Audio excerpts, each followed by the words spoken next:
Do you really need an English native accent to be called a great speaker? If you are interested in knowing about this, keep watching. Because I've seen a lot of learners of English are still worried about this issue, I decided to make this video. Before I tell you the answer, I just would like to clarify a couple of things. First, in this video, I am not discouraging you from developing your accent to sound like the English native speaker. Second, the key facts about the language learning that I am going to share in this video are research-based. What is accent, by the way? Accent is a way in which people in a particular area or country pronounce the word. Water. And that's Willie Waters. Actually, it would be an advantage for the non-native speaker like us to be able to adopt the English native accent. For example, American accent, British accent, etc. One of the reasons is learning to speak with it can help boost our confidence when we speak. However, the downside is for some learners, when they fail to achieve that, that idea might demotivate them to study or even make them feel inferior. Well, to answer the question in this video, I would like you to watch these two TED Talk speakers, and then we will come back quickly and have Q&A together. 2 hours per day. And 3 months, I got a house. And another friend who's the most clever in the class, he spent 3 months to build his house too, but he had to be in debt. He had to pay his debt 30 years. So compared to him, I have 29 years and 10 months of free time. Hindrance is called restlessness. It is the state of an unsettled mind. Unsettled mind means your mind cannot settle. Settle where? Settle in the present moment. An unsettled mind either is worrying about the future or traveling into the past and rejecting, judging about an event that happened into your past.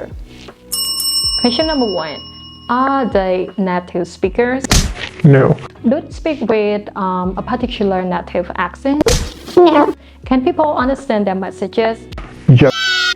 Are people inspired by their messages? Yes. You see, you can still be a great communicator with your own accent. In the article released by Cambridge.org on the 27th of July 2020, here are the 4 key facts about the language that you should know. Number 1, your ultimate goal of learning a language should be a communicative competence.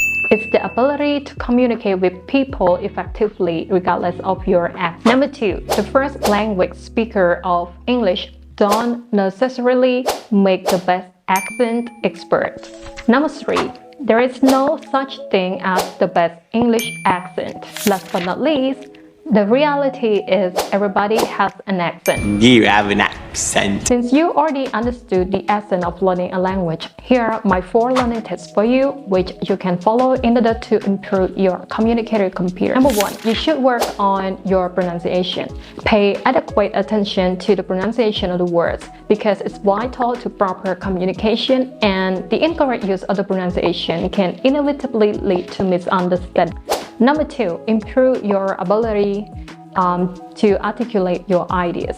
I would suggest you keep learning new words or phrases in order to expand your English vocabulary so that you can easily express yourself. Number 3, work on your clarity in your messages. You should always make sure that you sound clear and are easy to understand. Last but not least, improve your ability to get your messages across. It's the ability to deliver your message in a meaningful way and get people to understand what is being conveyed. Okay, after all, I am not against learning to speak English with the native accent, but I just hope that you will not get discouraged by this idea if you cannot achieve that. On top of that, I just would like you to focus on what you can do instead of what you cannot do, and realize what is more important for your learning success. Last but not least, don't be afraid to use your own accent, as long as you can pronounce the word correctly. Thank you so much for watching, and I look forward to seeing you in the next video. Bye!